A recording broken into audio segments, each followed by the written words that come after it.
呢個世界上好多人問我好多個問題，更加有人話：佢話牧師信耶穌得永生，唔信耶穌就落地獄，好霸道啫！咁霸道嘅宗教嚇，信耶穌上天堂，唔信耶穌落地獄，幾霸道啊你哋嚇！其他宗教就唔會咁嘅，咁係你基督教先咁嘅啫。誒，你聽日啊翻大陸過關啊，同嗰個人民入境事務處人講啊，有身份證啊過得，冇身份證唔過得，好霸道啫！我投訴你。你聽朝去超市度買嘢啊？哦，俾錢攞嘢走就叫買嘢，唔俾錢攞嘢走就叫高賣，好霸道啫。哦，簽咗紙同埋一齊住就叫結婚，唔簽紙同埋一齊住就叫同居，好霸道啫。係咪咁啊？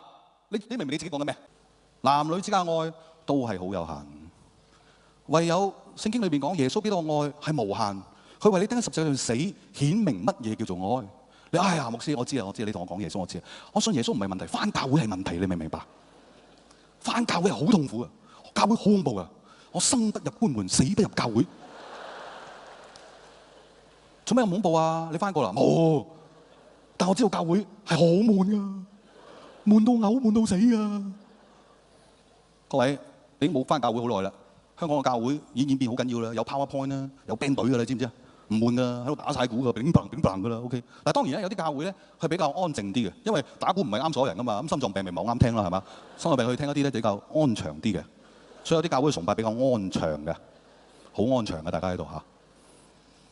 有一個牧師同我講，我嘅職責係要令到我啲會友星期日瞓得舒服啲㗎。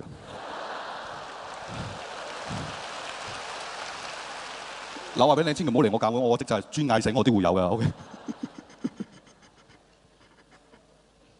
返教會有冇咁可怕？我都唔覺得可怕。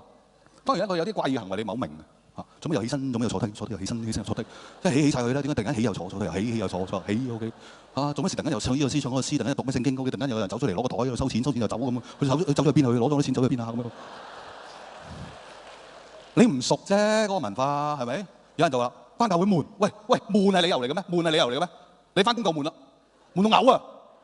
最悶嘅工係咩啊？最悶嘅工就返去冇嘢做，扮有嘢做。好悶啊！真係唔知點捱，啲時間好難過啊。不過你人工高啊就算啦嚇。拍拖夠悶啦，唔係喎，牧師我拍拖好開心，未過3個月，過3個月就知悶啦。哇，悶到真係死咗，你明唔明？今日做咩好啊？唔知喎，坐下咯，喺度坐啊，係啊。咁有人又發明一句説話：此時無聲勝有聲。你信呢句説話你就死咗，我聽。到結婚永遠都係此時無聲勝有聲，到佢坐喺瞓咗棺材裏邊，此時無聲勝有聲。瞓咗棺材仲有聲啊！你唔驚啊？所以又喺棺材嗰度連一張紙票，此時無聲勝有聲嚇，大家都平平安安去吧。OK。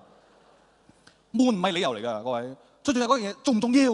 重要悶唔重要啊？喂，重要就悶都唔怕啊嘛。如果唔重要嘅唔悶咁又如何啫？我哋就追求唔悶。喂，唔重要啊嘛嗰啲嘢。你日食飯唔悶咩？